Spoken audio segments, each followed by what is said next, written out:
You ready for Fairly Odd Panel? All right, so let's bring them up. Here we go, Grey DeLisle and Butch Hartman. Here we go. Big round of applause, everybody.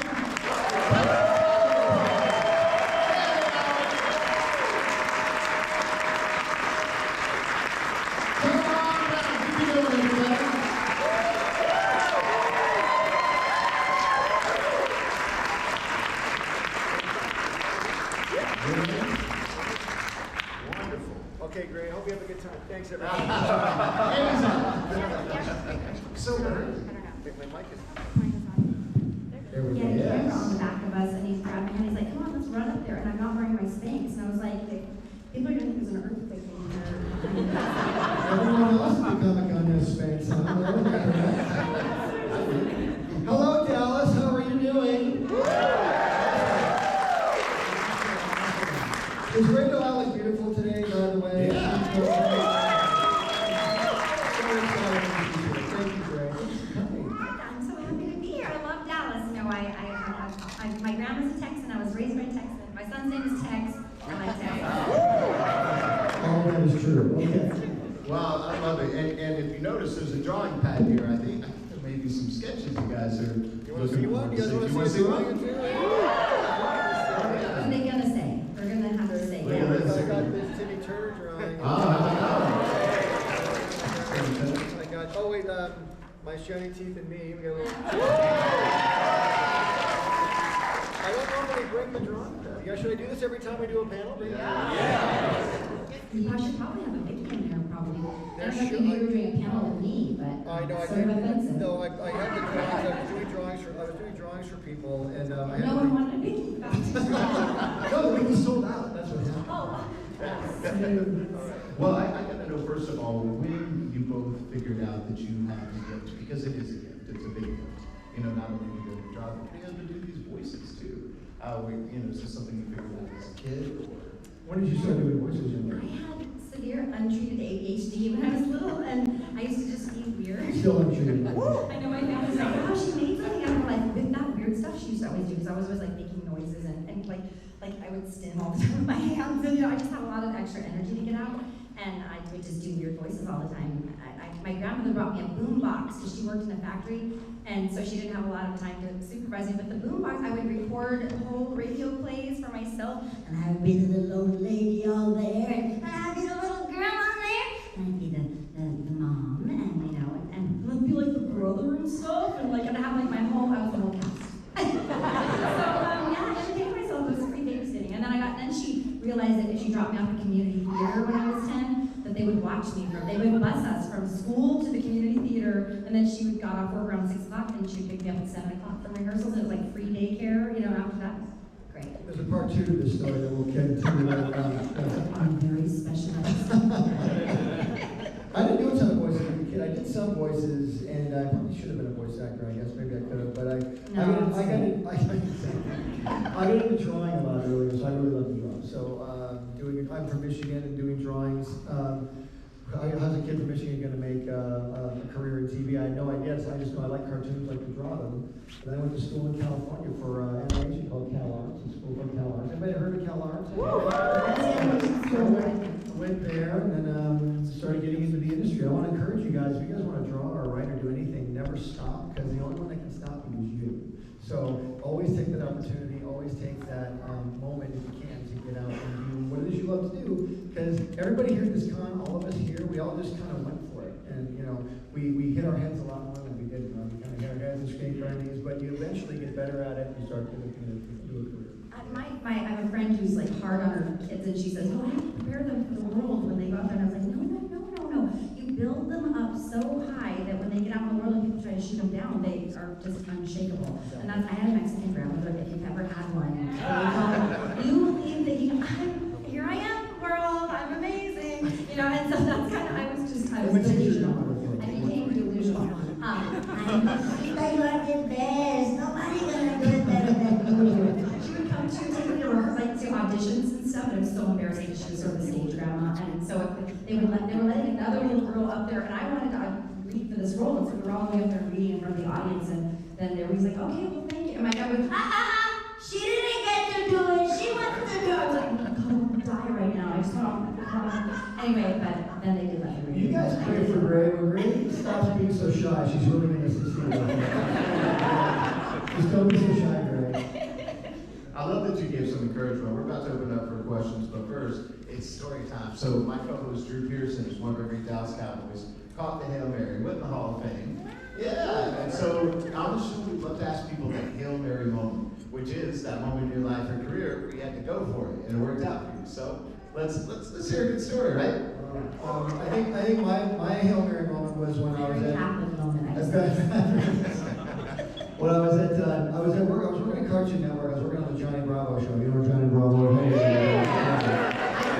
was Jenny Bravo, and if you saw that episode, I really turned into a girl and got harassed. By the way, you guys applaud more for Johnny Bravo than Fairly OddParents. It was part of the so anyway, I worked on Johnny Bravo. Johnny Bravo was ending. Season 1 was over. I had no job, and a friend of mine who was a producer at Nickelodeon said, "Hey, I've got a brand new show. I'd like to have you pitch me an idea. I've got an opening for a new show. What's your idea?" I go, "I got a great idea." I hung up the phone. It was Tuesday. I said, "I'll see you Friday." I had nothing. Nothing. So I had this idea for this show about a little boy with these 2 fairy godparents, and I went and pitched it to him on Friday. That was my Hail Mary moment, and I could have said no, but I went for it, and I said yes, and I pitched the idea, and he said, "That's really cool, let's make that." So I made one short cartoon, then another, eventually became a series in 2001. So yeah, that was my Hail And Mary. I auditioned for that show when I was 25 years old. Yes. I'm 50 years old, so it's been 25 years of being Vicky on the Fairly OddParents.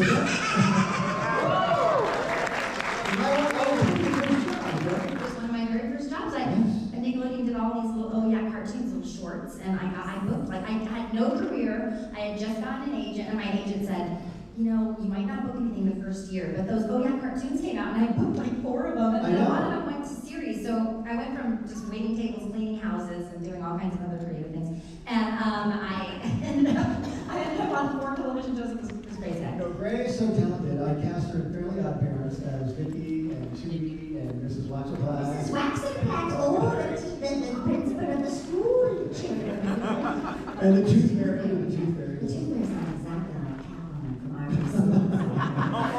And then I cast her in Danny Phantom as Sam. Yeah, we would go ghost together a lot. It was amazing. The gods don't sweat when you listen. That's right.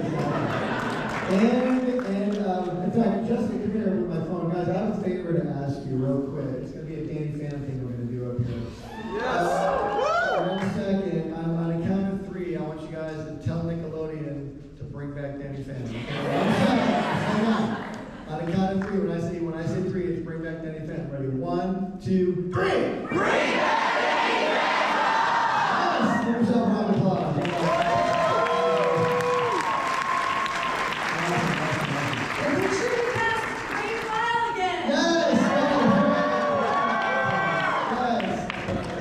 What was your Hail Mary moment? I had been trying to get on, I had done those cartoons, but I really wanted to, I didn't know if any of them were going to pan out. It was just like 1 session for each of the little shorts. So I got the part of Reptar on Rugrats, just playing just a little creature. He comes to life, and I was like, "I played the McNulty brothers who talk like this on the show." And they were like really weird looking. But anyway, I was on my way to the job, and I was so excited. And yeah, Reptar just made animal noises. He was like, but I was on my way on the freeway, and some guy cut me off, and my car like went up on 2 wheels. It was the days of the too tall SUV, where they didn't know how to use it yet. And Susan Trooper, and it went up on, and my tires popped, and I went off to the side of the road, and I really just. There was one moment when I thought, I'm not going to go to that thing. Like, I left the car, and some man stopped me. Probably, I think I was a murderer, but I was like, "I need to get to Klasky Shupo on Hollywood Boulevard." And he was like, "Your truck?" And I was like, I'll have to deal with that later. I need to get to Klasky Shupo, I have a job, and he was like, "Oh, I have never heard this story. And I was about 15 minutes late to Klasky Shupo. And after that, I've still been about 15 minutes late every session without a car accident to blame on. But yeah. Amazing, wow. So, My story was terrible compared to that story. I'm glad you opened. I'm glad you followed me perfect. We love story time. Tell you what, if you guys want to line up with the mic there, and please introduce yourself. Hey guys, real quick, when you ask questions, please make it a question. Don't make it like a story about things, only because we don't have time for everybody. We just love you guys. With 5, but I actually got 5 questions. And it's like, no. Yeah, just 1 question, please. We want to Hey Butch, my name's Brian. Thank you so much for your shows and your animation. We just really appreciate all that you've done. I've heard you have a really cool story about how your faith impacts your animation and your work. Yeah. And I would love to be able to hear that just from you. And then if you have anything that you'd love to share with all of us here about how your faith impacts your work, and then also maybe there's something that we should take away with that you'd like to share. That's a good question. We never made. We talk about Satanism after that. Yeah, absolutely. Sacrificing after this. No, but I do follow Jesus. That's what I believe in. On Twitter. On Twitter, yeah. But I do believe that if we can all make the world a better place, right? We can all. I believe that screen, whatever screen you have in your hand in your house, and if you're going to be someone who puts things on that screen, I really think you have a huge responsibility. We're all here because people have liked our shows over the years. We've been influenced by something on a screen. And I think if you have a responsibility to put something on that screen, you should take it seriously. So what are you going to put on that screen? Is it going to be something that makes the world better or makes the world harder to live in? So I try and do the best I can to make it better than I found it. And so, that's just me. I'm just one guy. That's what I try and do. Cool. Thank you so much. Appreciate all you do. Just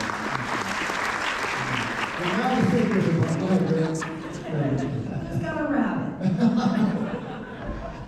Yes. Hello, I'm Josh. I'm going to try and phrase this question to where it's one for both of y'all. I originally had it as same question, but basically individual. Has there been a project that you would kind of want to create or work on that you haven't yet? I have one. I've always wanted to do sort of a, this epic sort of I guess you would call it a mythological series kind of thing, where it's sort of a little bit anime looking, a little bit more realistic. Starring Grey DeLisle, exactly. But something with mythology. I love mythological creatures, but doing it again in a positive way, where we don't make it too dark. Back to the goat. Back to the goat, exactly. But I think that kind of stuff's kind of fun. But I like to do something a little more realistic, a little more, I guess, grown up. I would think. But I'm not, worried about it. But it's something that'll happen in the future. I am a country music singer and songwriter, and I'm on Spotify. If you follow me on Spotify, I have a little cute little thing I'm gonna give you at my table if you come. Just show me following me. Anyway, but I'm so busy. I'm a single mother of 3 children, and I am so involved with all their activities and everything. And I don't have time to shoot music videos. So usually I just hire someone to come in and shoot me. Shoot me. I was wrong. I was happy. No, but I just have them film me just actually making the records. And I say just edit it into something so that I can get the music video and the recording of the album done at the same time. But a lot of my animator friends are being let go because of a lot of AI and things like that. So there's a lot of animators who are looking for work, and I'm trying to keep them working. So I said, hey, will you guys animate my videos? Like if I give you a song, will you just do an animation to it? And I think it's such a great idea. So they're going to start, I did a song called I Missed You about trying to run my ex-husband over with a Cadillac. So they're going to do that. Eric Least, who works on SpongeBob. I'm going to draw that. I might have to hire Butch. He's working. That happened. So that's my next But I step. also do have a project I'm doing now called The Garden that teaches kids the Bible. It's like a VeggieTales type of show, so there's a project I'm working on now. So check that out at cartoon.com. You guys can check it out. Thank you. Yes, Spider-Man is here. My name is Gregory Gabriel, but my question is, out of the 2 cartoons you did, like Fairly OddParents and Danny Phantom, which one was your favorite? Which Danny Phantom, Fairly OddParents? Yeah. They were both my favorites. If you've noticed, any cartoon that Butch does not cast me in goes, Yeah. I am the lucky charm. Hey, can we switch chairs? So, but it's hard to pick a favorite because you work so hard on each show. You really, I don't know if you guys know the amount of work that goes into a cartoon. It's so epically huge with all the writers and the artists and the background people and the voice performers and the editing and everything, dealing with the network. It's just such a huge deal. So you really have to pour your heart and soul into everything. So I really love both shows the most. I love Tough Puppy the most. That's funny. I feel like it's not, Funny it's show. kind of like it doesn't get the do. You know, a lot of people, who likes Tough Puppy? Anybody it's getting a lot more love because all those kids are growing up. I know, and the jokes are so, we used to die laughing in there. And Jerry Traynor as Puffy was just like brilliant. I didn't believe in him because he was the iCarly guy, and I was like, we're gonna get a voiceover person. We're gonna get some rock guy, and then he came in and did it. Thank you for your question, sir. You're welcome. Give it up, give it up. Yes, look at that hair, it's beautiful. Hi, my name is Zion, and out of all of the Fairly OddParent characters you drew, which one's your favorite? Another favorite? All the Grey's It'll characters. be very awkward if you do not pick my character. Again, it's hard to pick because they're all like your kids, you know. Oh, by the way, here's a drawing of Timmy's dad. Ooh, Timmy, it's Timmy's dad. I love as many of the characters that make the funniest stories. I mean, Mr. Crocker always is great for a funny story. Timmy's dad's always great for a funny story. I mean, there's so many great characters. Cosmo was great. Vicky was always killer for a funny story. Tootie, bringing Tootie in was so funny. Oh, Timmy, I love you so much. So funny. So it's hard to pick, but thank you for asking. I appreciate that. You're welcome. Yes! Hi, my name's Davy, and my question's for Grey. I heard you telling us about your grandma and how much she taught you to be great, and how much did that help you in Azula? Well, oh gosh, my grandmother raised me because of some mental illness that was in my family, so I got a lot of like untreated. But now I'm on medication. They're doing great. But yeah. So I'm glad my grandma took me because she was a character and she was just so full of wonderful, wise information. And she used to counsel all my girlfriends when they would come over if they were seeing something. It was so funny. She'd go, "Mika, are you dating anybody?" And then my girlfriend goes, "Well, no, I like someone, but I'm not sure how he feels about me." She's like, "Hi, honey, he don't like you. It's okay. Just move on. You're beautiful." And she was like, "But wait, you don't know him? You never." She's like, "But if a man likes you, you'll know, okay? You'll know. So just move on. You're beautiful." And I was like, she came home and she called me and she said, "Wow, your grandma dropped some truth on me, and it changed my whole outlook." And it's true. And here's your grandma. She's here right now. Come on out, Grandma. She is here right now. She's always with me. She's my little angel, always on my shoulders. So, yeah. Thank you, sweetie. Hello. Yes. Hello, my name's Kevin. Question for both of you. If you both had fairy godparents, what would you wish for? But it has to be on the rules. This is my wish right here.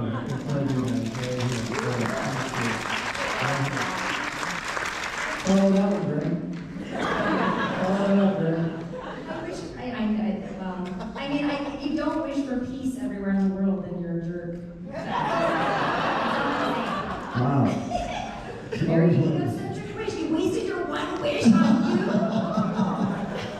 No, this is such a wonderful job, and I feel I'm always so grateful. I start every morning just going, thank you for this wonderful life. Really, it's thank you true. for all these wonderful people that I get to, and I'm not a super religious person, but I do talk to God all the time, and I always try to I just feel like every one of the people that I meet at the table is sort of a little seed that goes off into the world, and hopefully a little joy gets spread, around. So I feel like if you could just do your little part, just one person at a time. Well, that's why when you're on that screen or you're in a situation like this, whatever you're about to say or do, if you can make it better than you found it, that's probably the best way to go about it. So wishing for that is pretty cool too.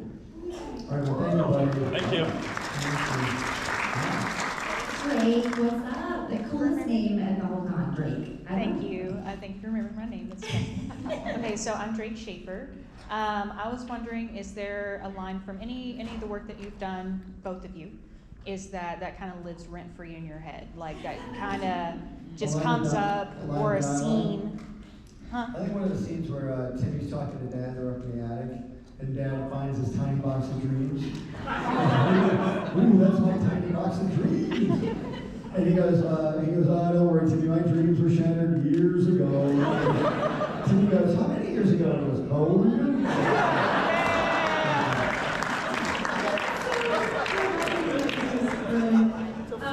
Well, Butch would let us kind of do whatever but a lot of times we would improv a lot. I always improv in auditions, which I feel like if you're a voice actor or if you're auditioning, do a little improv, a little something fun, or take an improv class. It's so important. It gets you thinking on your feet, and because I used to, when I started with voiceover, I interned at a casting place, and I just wanted to see what they were looking for. I was like, I want to hear auditions. I want to see what they're seeing on the other side.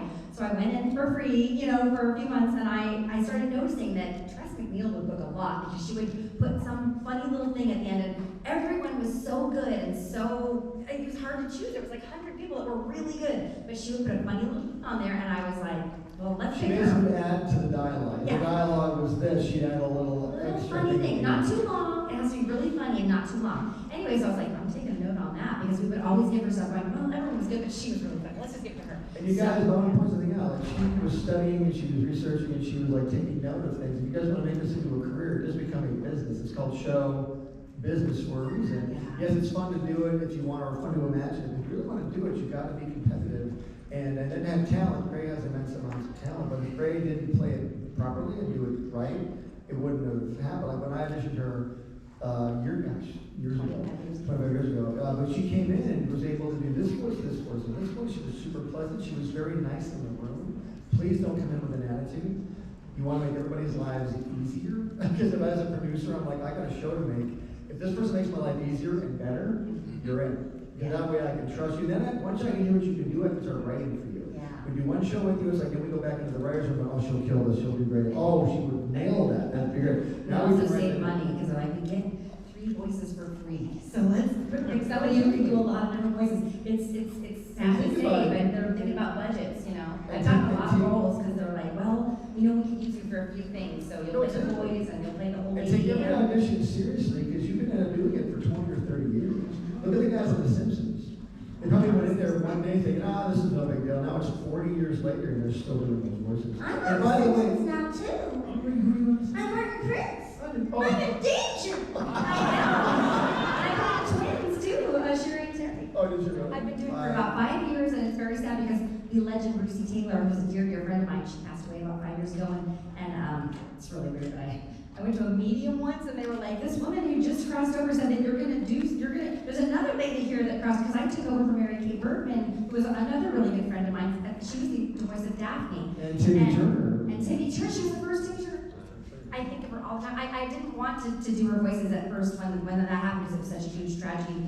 But her husband was like, Grace, she trained you to do voice actions. She would be very proud of you and she would want you to do this. So I did it, and then anyway, this medium goes, someone's over there that you already do this for, but this other lady just passed and she said you're gonna do that for her too. And it just happened like a couple days before, and then I ended up doing the voice of Martin Prince and the twins. And I do the voice of Homer Simpson. I really don't. I'm just kidding. But just being on that Zoom, I'm too unfamous to be on the Simpsons Zoom, but I really, Super I want to famous. take pictures because it's like, oh my gosh, there's Hank Azaria, and everybody's like Yardley Smith, and everyone's in the boxes on the Zoom, and I'm like, I really want to take a picture, but I don't want to get fired. They'll find out somehow that the picture's been taken.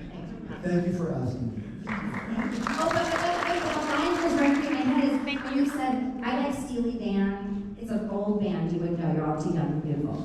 But Vicky was dating this guy named Ricky, and I was like, and Vicky gives him her phone number. So he said, you can just improv whatever you want. And I said, Ricky, don't lose that number. You don't gotta call nobody else. Send it off in a letter to yourself. Which is a song called If You Don't Lose That Number. If you're over 50, If you're over 50 years old, you will know. So I think you got one. Yes, what is your question? Hi, this is for Gray. I love your performance as Delilah in Vox Machina. I broke the world. Ooh, thank you. I was wondering if you were aware of Delilah's role in their current campaign, and would you ever guest on Critical Role? I'm a terrible D&D player. They brought me in they were going to do an on-camera D&D show. Anyway, but I'm bossy. So I kept taking over the role of the dungeon person because they're like, there's a box, you know, and I'm like, the box has a ribbon, a golden ribbon, and I'm like, no, it doesn't have a golden ribbon. I'm like, okay. And they're like, there's a chalice, and I'm like, the chalice is full of blood. And I know. I'm a writer. I think I'm a frustrated writer. Please pray for Gray. You're not shy. I love those people so much. I'm so proud of how amazing that show's just taken off. And you haven't seen the last of Delilah Bryan. Oh my goodness. Thank you. Yes. Hey y'all, my name's Sean. Thanks for being here today. I'm a really big fan of both of y'all. So Sam, Vicky, both known for being very strong characters. Who's winning in a fight? Oh, gosh. Wow. Vicky, I brought a chainsaw, that's why. I'm You gonna know, make that little dog go. You know why Vicky would win is because even the magic characters on Fairly OddParents are terrified of Vicky. They can do anything they want magically. And Vicky comes in there and like, oh, get her away from me. Did you have mean babysitter? People probably asked that already. I had a couple of babysitters, Yeah. so she's kind of married with all the babysitters. Thank you, bro. Thank you very much. Yes, sir. What do you got here? Hello, my name is Nathaniel, and this is a question for Butch. I was wondering, like, do you have any fun stories from your days of working at Hanna-Barbera? Oh, yes. They involve Gray's grandmother, most of them. No, I'm kidding.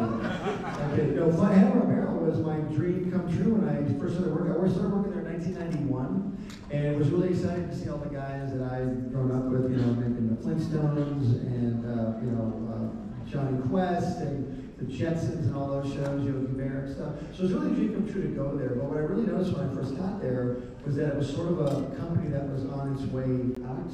And then Cartoon Network took over in 1993 when I was still there. And I remember they called us all into the parking lot, and Ted Turner was there.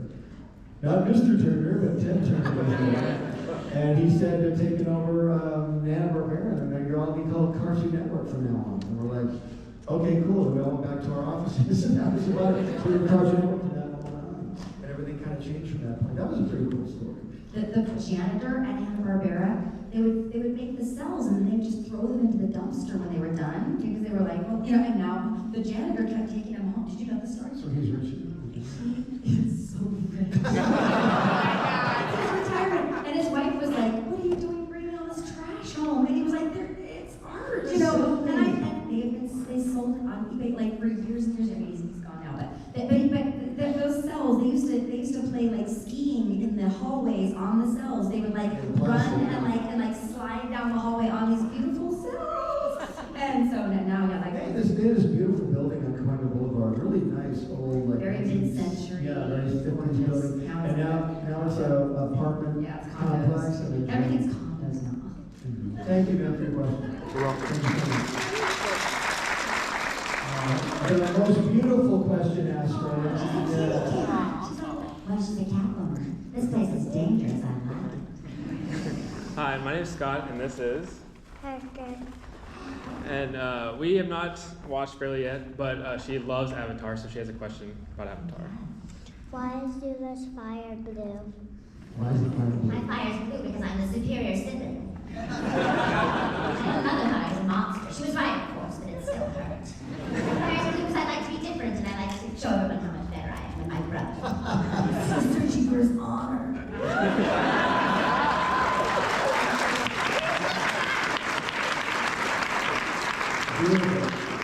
That's tough, buddy. Hi guys. First, you guys are such a big part of my childhood, so thank you. Well, thank you. So I have one question. What's your favorite song from Fairy Godparents? My Shiny Teeth and Me. Yes! And did you know that Butch wrote the theme song? If you say Johnny Bravo again, then we'll applaud probably. I think My Shiny Teeth gets a lot of attention, but I wrote all my own theme songs, so yeah, probably. I think it's really fun too. I think really fun. That's cool. Thank you so much. Thank you. Also, the shiny teeth on me is actually what got me to start brushing my teeth.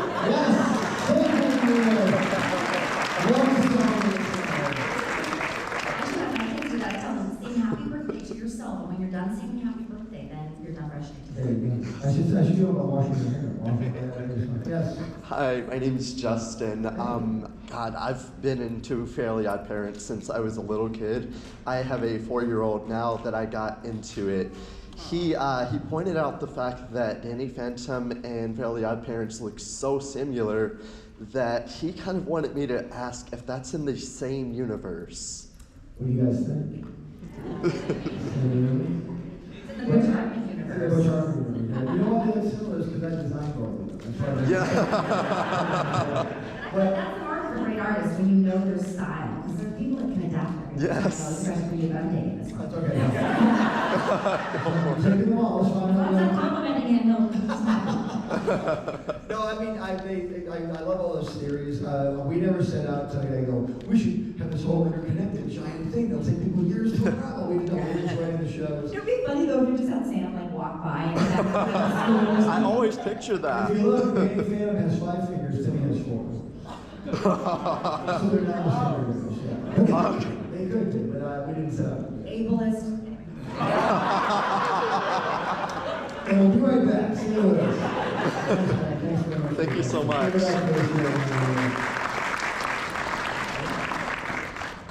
Hi, my name is Alexia, and before I ask my questions, I want to say thank you for being a part of my childhood. Fairly OddParents was also a great show I had when I was in childhood. And Grey, even though you're best known for Azula and Vicky, I personally know you as Emily Elizabeth from Clifford.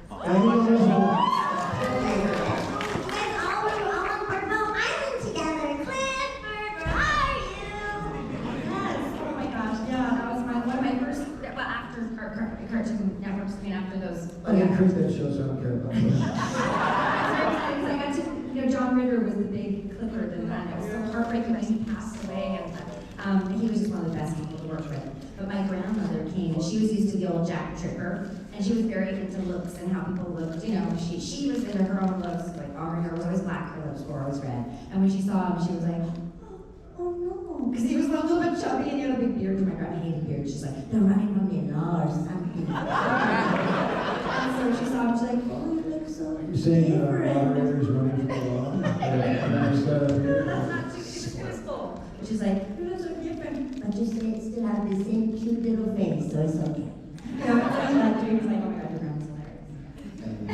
Thank you, What else am I? Yeah, before I ask my 2 questions for each of you, is it okay if I do my best Azula? Sure. Pardon my throat, and I'm sorry if I messed up. Do you not see the family resemblance? I must find the avatar to regain my honor. It's okay. You can laugh.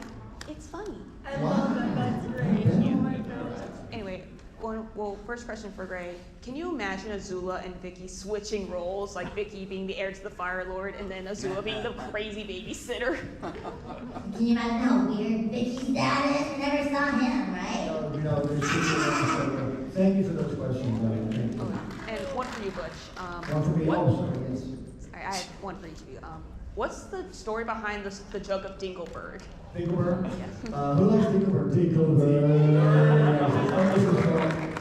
Dingleberg kind of came out of one of those random improv things. I think we were sitting in the writer's room and Timmy's dad wanted a giant robot.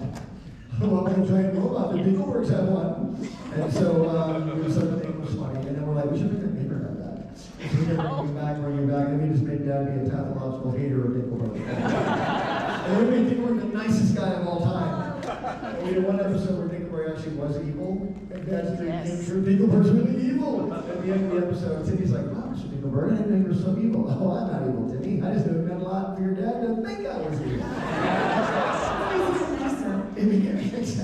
I thought that was really sweet. Thank you. All right, thank you. We meet again.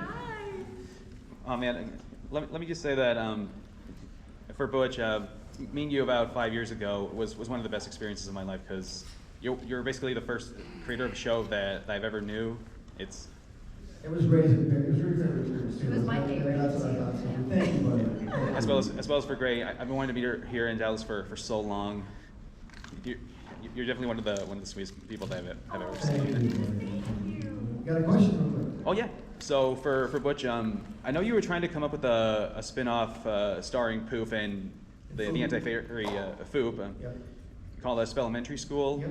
You know, I can actually picture that, but I can actually picture Poof as a preteen fairy, like a 10-year-old boy with a bunch of classmates around his age. Yep. What would you think of that? I think it'd be great. I did try to spin off Fairly OddParents into a show called Spellementary School. We had baby Poof and Foop, his arch enemy, going to school together with gnomes and leprechauns and other things like that. It was really, really funny. They had magic markers, and they had spell binders and things like that. So it was really, we did an episode where they went to Spellementary School. It was a great series. And anyway, so that's what you do. You keep trying, you keep going for it, you keep giving your best ideas, and you keep working on your ideas. Because guys, listen, like I said, who else is going to do it? I mean, everybody here in this place, all the people that are known for voices or acting or whatever, they all went for it. They all gave it a try. Yeah, just do stuff. Don't wait for some network to tell you can do it. If you have a great idea, go for it and be as weird as possible. And if it's something that resonates with you, it's going their own content. At this point, I feel like like people who are doing things and making YouTube shows are getting noticed by millions of people, and then the networks are gonna come calling. Dude, don't let anybody tell you when or what you can do. Just do your stuff and go for it. Like the lady who made Hell of a Boss, I don't know if anybody watches those on YouTube. Yeah, I mean, she's this brilliant young woman, and Amazon came crawling to her going, hey, and she's like, no, this is what I'm doing. You either get on board or no. I already have millions of people watching my show. So. And these giant QR codes up there. I just released a bunch of courses that teach writing and storytelling and pitching and all that stuff. So that's what those QR codes are for, because I get these questions all the time. If you guys want to be storytellers or work in industry, a ton of questions get answered in those courses. So check those out and get a discount code. I'll look into that. Yeah, check it out. Oh, and my question for Grey. If Vicky in the future, all grown up, if she were to have her own child, would she or would that child be the only person in the entire world who Vicky would actually care for? I think Vicky should be sterilized. That's it. Thank you very much, man. Thank you. Oh, yeah. Hope you like the drawing I gave you. What's that? I hope you like the drawing that I gave you earlier. I love it. It was great. I got a picture of it. Yeah, it was wonderful. Thank you. Hey guys, everybody gets one question, okay? We'd love to get 4 or 5. We have 5 minutes left. We have about 2 more questions left. What's your question? Well, how about with the microphone? There we go. My name is Trudy Kenfield, and so how long have you been doing how long have you been drawing? How long have I been drawing? Probably since I was younger than you. I was about 6 years old when I started drawing. So I loved doing it. It was so much fun. And I would watch TV. This is before you could actually pause the image on TV. I'd sit and I'd draw Fred Flintstone as fast as I could because I really loved doing it. I do Disney cartoons and just practicing. I would just practice all the time. You like to draw? So keep practicing, okay? It's a great costume you have on. Thanks. And also for parents, encourage whatever your kid is interested in, foster that. Don't put them. There are a lot of friends I have are parents who are like, my child's really shy, so I put them in this acting class to bring them out. I'm like, no, you're just traumatizing them. Like, find out who they are and foster that. You know, whatever their little seed is, whatever their little core is, that's what I think is the best thing.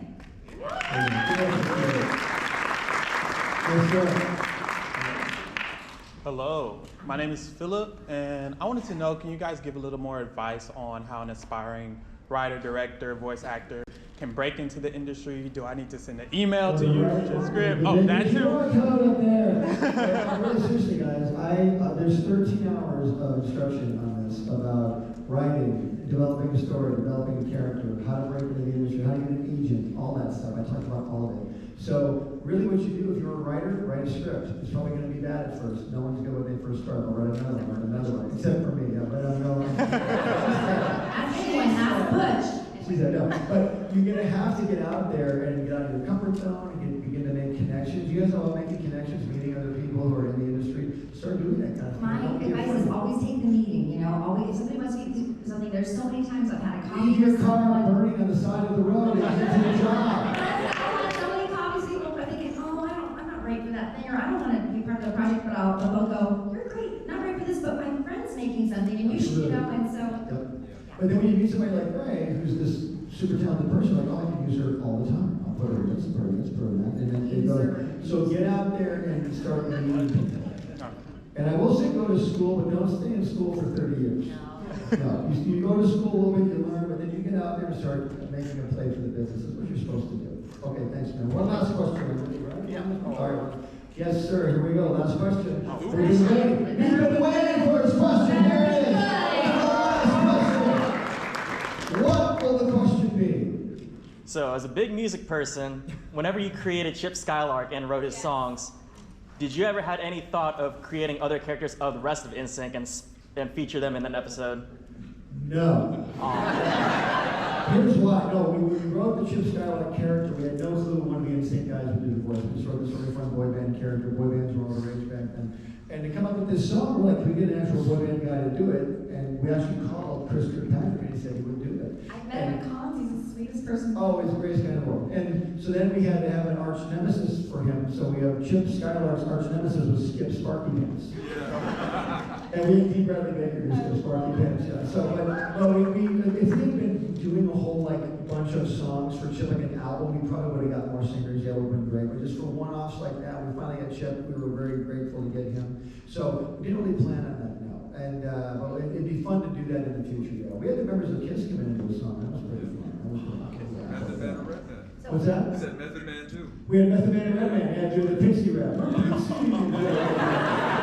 We're both going to our table. We're gonna eat just like really quick and then run to our tables. And also, if you're following me on Spotify, just let me know and I'll give you a little treat. Yeah, we'll be back in our booths. And again, guys, if you're into writing, if you're into getting in the industry, those struggles up there will definitely lead you down a path I think you'll enjoy. So, hey, we have a little applause for Grey DeLisle.